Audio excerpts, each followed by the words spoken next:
एक सेठ जी थे। उन्होंने अपनी सारी जिंदगी बहुत मेहनत की थी, इसलिए वो काफ़ी धनवान थे। उनका नाम गांव के अमीर लोगों में आता था। उनका धंधा बहुत अच्छा चल रहा था। सेठ के पास संपत्ति भी अच्छी थी। उनके 4 बेटे थे। एक दिन सेठ को लगा कि अब मुझे अपने चारों बेटों के बीच अपनी संपत्ति बांट देनी चाहिए। उन्होंने अपनी सारी संपत्ति का हिसाब कर दिया और अपने चारों बेटों को कितना कितना देना है उसका भी हिसाब कर दिया। उनके चारों बेटों ने कहा कि हम सब मिलकर आपको 3-3 महीना रखेंगे। ऐसे चारों ने मिलकर पिताजी को 12 महीना मतलब कि 3-3 महीना रखने का प्लान बनाया था। सेठ जी को भी अपने चारों बेटों के इस इरादे से कोई समस्या नहीं थी। अब सेठ ने और उनके चारों बेटों ने ये संपत्ति बांटने का फैसला गांव के सरपंच के सामने लेने का निर्णय लिया। 1 हफ्ते के बाद वो लोग गांव के सरपंच के सामने ये फैसला लेने वाले थे। जिस दिन सेठ जी ने ये संपत्ति का बंटवारा करने का निर्णय लिया, तभी जो सबसे बड़ा लड़का था उसके दिमाग में ये बात आई कि एक बार ये बंटवारा हो जाने दो, उसके बाद मैं अपने पिताजी को 3 महीने का क्या 3 दिन भी नहीं रखूंगा।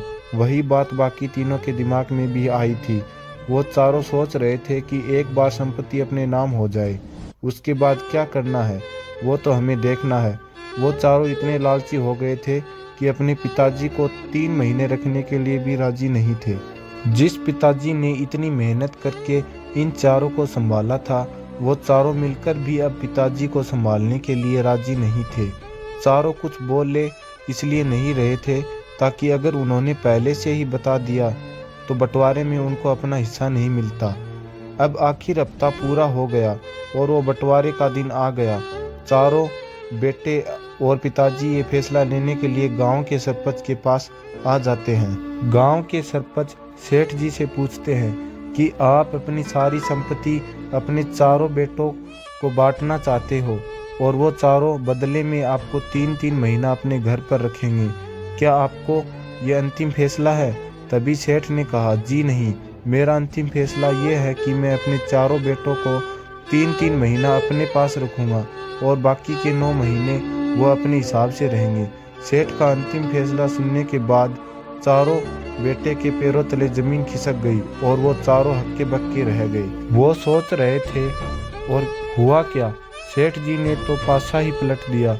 इस कहानी में जैसे सेठ ने पासा पलट गया, इसी तरह जिंदगी में भी ऐसा ही होता है।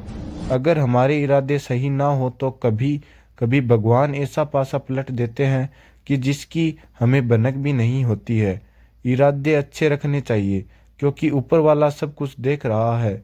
हम सभी को बेवकूफ़ बना सकते हैं पर भगवान को नहीं। दोस्तों, आपको ये स्टोरी अच्छी लगी तो आप हमें कमेंट के माध्यम से बता सकते हैं। Thanks for watching this video.